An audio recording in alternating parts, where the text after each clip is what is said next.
Review দেব Samsung Galaxy Z flip 4 ফোনটার। তো এই ফোনটার কালার হচ্ছে রোজ গোল্ড কালার, আর ফোনে রয়েছে প্রচুর ফিচার্স। তো আমি একে একে ভিডিওগুলো তোমাদের সঙ্গে শেয়ার করছি, তোমরা ভিডিওটা কিন্তু অবশ্যই পুরোটা দেখতে থাকো। তো এটা হচ্ছে স্যামসাং গ্যালাক্সি জি ফ্লিপ 4।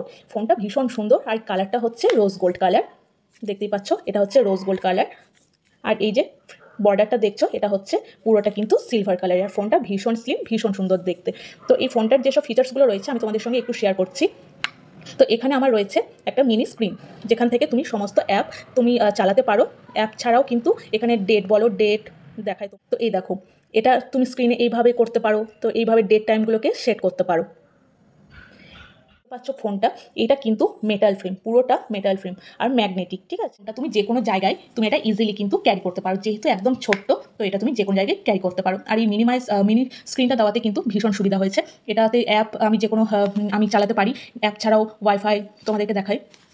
এই দেখো, এখান থেকে ওয়াইফাই অন করতে পারি, ব্লুটুথ সাউন্ড আমি ঠিকঠাক করতে পারি। তো যাই হোক, এখানে ফ্লাইট মোড, টর্চ, ব্রাইটনেস এখানে আমি কয়েকটা মাত্র অ্যাড করে রেখেছি। এছাড়া এখানে অনেক কিছুই অ্যাড করা যায়, আমি সবগুলো অ্যাড করিনি।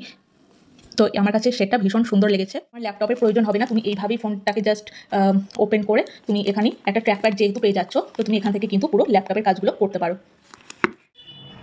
ফোনটা যেহেতু আমি হাতে কিছুক্ষণ হলো পেয়েছি, সেই জন্য লং টাইম টেস্ট কিন্তু করা হয়নি। তো ফোনটা আমি এইভাবে যদি রাখি, তো আমি এখানে কিন্তু একটা ট্র্যাকপ্যাড পেয়ে যাচ্ছ, মানে আমি এখানে ল্যাপটপের মতো কিন্তু আমি এটাকে ক্যারি করতে পারি। ইভেন তুমি এখানে কিন্তু যখন ব্লগ করবে, তোমাদেরকে দেখাই। তো এইভাবে দেখো, ফোনটা আমি ফোল্ড করে এইভাবে কিন্তু আমি ব্লগটা করতে পারি। তো খুব সুন্দর। এটা থেকে তুমি যখন কোনো ফটো ক্যাপচার করবে, তখন কিন্তু এখানে এই মোডটা অন করলে তুমি কিন্তু ব্যাক ক্যামেরাতেও নিজেকে দেখতে পাবে। তো আমি এখন যেহেতু আমি নিজের ভিডিও করছি, সেই জন্য আমাকে দেখা যাচ্ছে না সেইভাবে।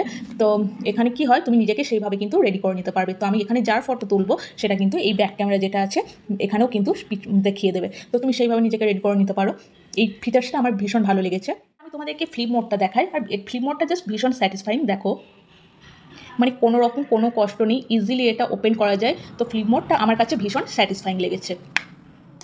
আচ্ছা, যেটা মোস্ট ইন্টারেস্টিং পার্ট আমার কাছে, এই যে ব্লগিং করা কিন্তু ভীষণ ইজি মনে হচ্ছে। এইভাবে কিন্তু পুরো একদম ক্যামেরা স্টাইলে ব্লগিং করা মনে হচ্ছে। তো এইভাবে তোমরা চাইলে ব্লগিংগুলো করতেই পারো। তো যাই হোক, আমার কাছে পুরো ফোনটা ভীষণ ইন্টারেস্টিং লেগেছে। তো ভীষণ সুন্দর, এরকম ফোন কিন্তু তোমরা পারচেস করতেই পারো।